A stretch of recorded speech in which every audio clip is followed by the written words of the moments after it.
नमस्कार बच्चों।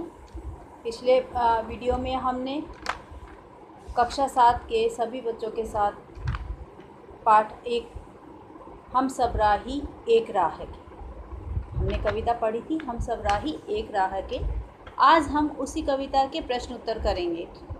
सबसे पहले हम मौखिक प्रश्न अपनी अपनी उत्तर पुस्तिका में लिखेंगे। मौखिक प्रश्न आप अपनी अपनी पुस्तक से देखें।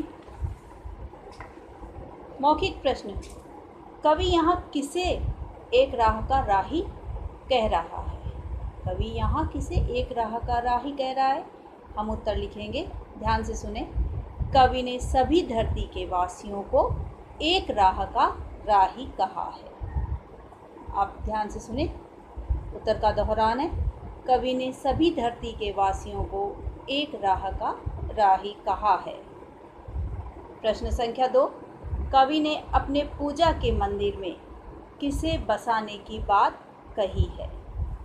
कवि ने, उत्तर सुने, कवि ने अपने पूजा के मंदिर में इंसान को बसाने की बात कही है।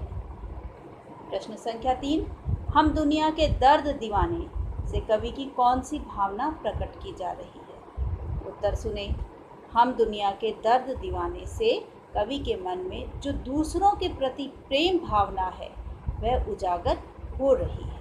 ये थे हमारे मौखिक प्रश्न। इसके बाद में बहुविकल्पी प्रश्न हम करेंगे। बहुविकल्पी में सही उत्तर के सामने सही का निशान लगाइए। जिस प्रकार मैं बता रही हूँ आप भी उसी प्रकार करें। हम सब किस राह की राही हैं?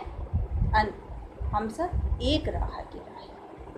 इसमें ऑप्शन है आपके पास एक पर आप सही का निशान लगाइए। और प्रश्न संख्या 2, कवि कैसी दोपहरी से बचना चाहता है? कवि कैसी दोपहरी से बचना चाहता है? कवि बैर भाव की। सही उत्तर है आपका ग। सही उत्तर है ग, उस पर आप निशान लगाइए। और तीसरा प्रश्न है, कवि कैसी कथा सुना रहा है? कवि कैसी कथा सुना रहा है? इसका सही ऑप्शन है घ, नंबर घ, प्रेम की। कवि कैसी कथा सुना रहा है? प्रेम की कथा सुना रहा है। ये थे आपके बहुविकल्पी प्रश्न। अब हम लघुत्तरीय अर्थात शॉर्ट आंसर लिखेंगे।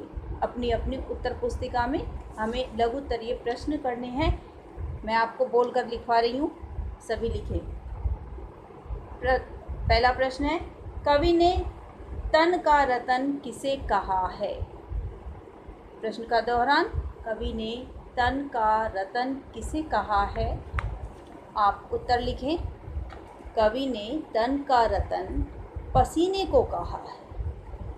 कवि ने तन का रतन किसे कहा है? पसीने को कहा है। ये प्रथम लघुत्तरीय प्रश्न का उत्तर है। द्वितीय प्रश्न है, कवि ने स्वयं को कैसा दीवाना कहा है? कवि ने स्वयं को कैसा दीवाना कहा है? उत्तर लिखें। कवि ने स्वयं को दुनिया के दर्द बांटने वाला दीवाना कहा है। उत्तर का दोहरान, कवि ने स्वयं को दुनिया के दर्द बांटने वाला दीवाना कहा है। तीसरा प्रश्न, कवि की क्या प्रतिज्ञा है? इस कविता में कवि ने क्या प्रतिज्ञा की है?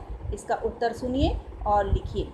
कवि ने बैर भाव भुलाकर, कवि ने बैर भाव भुलाकर प्रेम रूपी रस का पान कराने की प्रतिज्ञा की है। आप एक बार और मेरे प्रश्न संख्या 3 का उत्तर सुने और ध्यानपूर्वक उसे लिखें। कवि ने बैर भाव भुलाकर प्रेम रूपी रस का पान कराने की प्रतिज्ञा की है। ये थे हमारे लघुत्तरीय प्रश्न। दीर्घोत्तरीय प्रश्न हम अगली वीडियो में शेयर करेंगे और लिखेंगे। तब तक के आप इन प्रश्नों को अपनी उत्तर पुस्तिका में लिखिए। इसी के साथ ही मैं आपको भाषा की बात के प्रश्न उत्तर करवा रही हूँ। भाषा की बात में आपको प्रथम प्रश्न है वर्ण विच्छेद। वर्णों को, स्वर और व्यंजनों को पृथक करके, अलग अलग करके हमें लिखना है। जैसे राही, एक उदाहरण आपको दिया गया है पुस्तक में, र प्लस आ प्लस ह प्लस ई, यानी उसमें स्वर और व्यंजनों को अलग अलग किया गया है। इसी प्रकार आप लोगों को भी करना है। प्रश्न संख्या 2 में पर्यायवाची दो लिखने हैं। धरती के दो पर्यायवाची धरा और पृथ्वी। आसमान आकाश अंबर। दुनिया जगत संसार। बैर दुश्मन दुश्मनी और शत्रुता। रात रजनी रैन। घर गृह सदन। इसके अलावा भी आप अपनी व्याकरण पुस्तक से लिख सकते हैं या मैंने बताए हुए उत्तरों को आप लिख सकते हैं। इसके बाद में हम संज्ञा का थोड़ा सा अध्ययन करेंगे।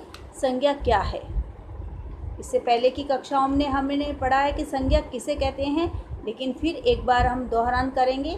संज्ञा किसे कहते हैं? संज्ञा प्रत्येक वस्तु के नाम, भाव और जाति इत्यादि को संज्ञा कहा जाता है। किसी के भी नाम को संज्ञा कहा जाता है। ये एक शॉर्ट में उसका उत्तर है। लेकिन संज्ञा के मुख्य रूप से भेद कितने होते हैं? 3 भेद होते हैं, व्यक्तिवाचक, जातिवाचक और भाववाचक। ये संज्ञा के मुख्य 3 भेद हैं। ये आपको पृष्ठ संख्या 14 पर समझाया गया है। एक बार आप पृष्ठ संख्या 14 देखें और उसको पढ़ें और समझें। इसी प्रकार एक वर्ग पहेली यहाँ पर दी गई है जिसमें संज्ञा शब्दों को ढूंढना है। संज्ञा शब्द में भाववाचक शब्द भी है, जैसे मेहनत।